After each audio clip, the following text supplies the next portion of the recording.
नमस्कार मंडळी, स्वागत आहे तुमचं पुन्हा एकदा एका नवीन व्हिडिओमध्ये. मंडळी, माझ्या हातात तुम्हाला 2 काड्या दिसतात. हे फक्त आणि फक्त काड्या नसून हे आपल्या कीड व्यवस्थापनाचं आपल्या शेतामधील एक वरदान साबित झालं.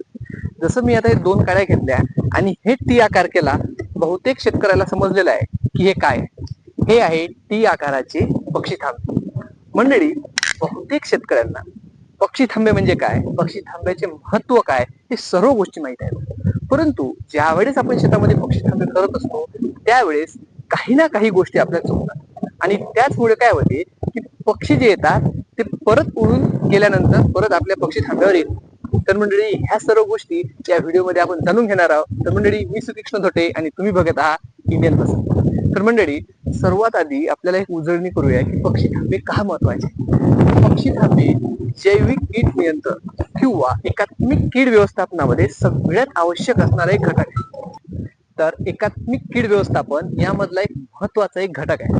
तर ज्या वेळेस पक्षी आपल्या शेतामध्ये येतात त्यावेळेस पक्षी हे अळ्यांना खात असते, हे सर्वांना माहित आहे. तर ह्या अळ्यांना ते मारण्याचं काम करते आणि आपल्याला रासायनिक फवारणीपासून आपली बचत होते. तर मंडळी, आता सगळ्यात महत्वाचं आहे की पक्षी थांबे मी करणार आहे, तर पक्षी थांबे एकरी करायचे किती. तर मंडळी, एकरी 20 पक्षी थांबे आपल्या शेतामध्ये असले पाहिजे. त्याच वेळेस आपल्याला या पक्षी थांब्याचा रिझल्ट दिसून येणार आहे. नाहीतर काय होणार, आपण 1 आणि 2 जर पक्षी थांबे केले तर जेवढा आपल्याला रिझल्ट पाहिजे ते रिझल्ट येणार नाहीये. त्यामुळे साधारणतः 20 आणि 20 पेक्षा जास्त असेल तर काहीच हरकत नाही. त्यानंतरची महत्वाची गोष्ट, पक्षी थांबे करायचे कसे आणि पक्षी थांब्याची उंची किती असली पाहिजे. आता घ्या, साधारणतः आपल्या शेतामध्ये जे पीक असते, उदाहरण घ्या की सोयाबीन झालं. सोयाबीनची उंची जेवढी होईल त्या 2 ते 3 फूट जास्त उंचीचा आपला जे एक मेन काठी आहे ही मेन काठी असली पाहिजे. आता घ्या की सोयाबीनची उंची 3 फूट होते, तर या काठी ही जी काडी आहे, लांब काडी आहे, याची उंची साधारणतः 5 ते 6 फूट असली पाहिजे. जेणेकरून काय होणार, ज्या वेळेस पक्षी याच्यावर बसणार त्यावेळेस पक्ष्यांची नजर त्या किडींना शोधण्यासाठी सोपी जाणार. त्यामुळे याची हाईट ही साधारणतः पिकाच्या उंचीपेक्षा 2 ते 3 फूट उंची असली पाहिजे. त्याच्यानंतर येते एक लहान काठी. आता या लहान काठीची उंची 2 ते 2.5 फूट असली तरीही चालते. आता याच्यानंतर आपल्याला लागणारा घटक म्हणजे लागणार आहे तार. आता हा तार जो आहे हे कशासाठी लागणार आहे, कारण की या काठीला बांधण्याचं काम हा तार करणार आहे आणि इथंच सगळी आपली चूक होते.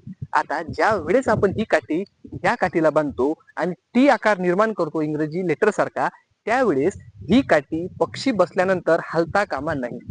जर ही काठी आपली पक्षी बसल्यानंतर जर हलत असेल तर पक्षी याच्यावर उडून जाणार आणि परत पक्षी याला धोका समजणार आणि याच्यावर बसणार नाही. त्यामुळे एक सगळ्यात मेन गोष्टी आहे आपली काळजी घेण्याची की ज्या वेळेस आपण ताराने हे बांधतो, आता तारच महत्वाचा नाहीये, कोणत्याही साधनाने आपण या लहान काठीला मोठ्या काठीसोबत बांधतो त्यावेळेस ही काठी हलता मुळीच कामा नाहीये. त्यामुळे हे आपल्याला सगळ्यात लक्ष द्यायचं आहे की ही काठी एवढी फिट्ट बांधायची की ही पक्षाच्या वजनाने हल्ली नाही पाहिजे. त्याच्यानंतरची मेन गोष्ट, जर आपण ताराचा वापर करत असेल तर तारामुळे पक्षाला जखम होणार नाही याची सुद्धा काळजी घेणे आपल्याला तेवढीच जरुरी आहे. तर मंडळी, या प्रकारे जर आपण पक्षी थांबे आपल्या शेतामध्ये केले तर आपण एकात्मिक कीड व्यवस्थापनामध्ये एक पाऊल पुढे जाऊ शकतो. तर मंडळी, एक वेळा आपण उजळणी करूया. आपण सर्वात आधी पाहिलं की पक्षी थांब्याचं महत्व काय आहे, कशा प्रकारे पक्षी थांबे आपल्या शेतामधील किडींना खाते. त्यानंतर आपल्याला पक्षी थांबे जर करायचे आहे तर साधनांची कोण्या कोण्या गरज आहे हे सुद्धा आपण बघितलं.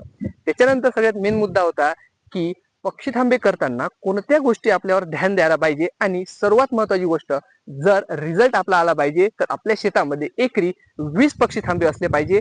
त्यावेळेस आपल्याला चांगला रिझल्ट दिसून येणार आहे. तर मंडळी, या व्हिडिओमध्ये आपण एवढेच बघूया. पुढील व्हिडिओसाठी कोणते तुम्हाला व्हिडिओ पाहिजे याच्यासाठी कमेंट करा, व्हिडिओला लाईक करा आणि जास्तीत जास्त शेतकऱ्यांपर्यंत हा व्हिडिओ पोहोचवा, जेणेकरून त्यांना सुद्धा पक्षी थांब्याचा फायदा घेता येईल. तोपर्यंत नमस्कार, धन्यवाद.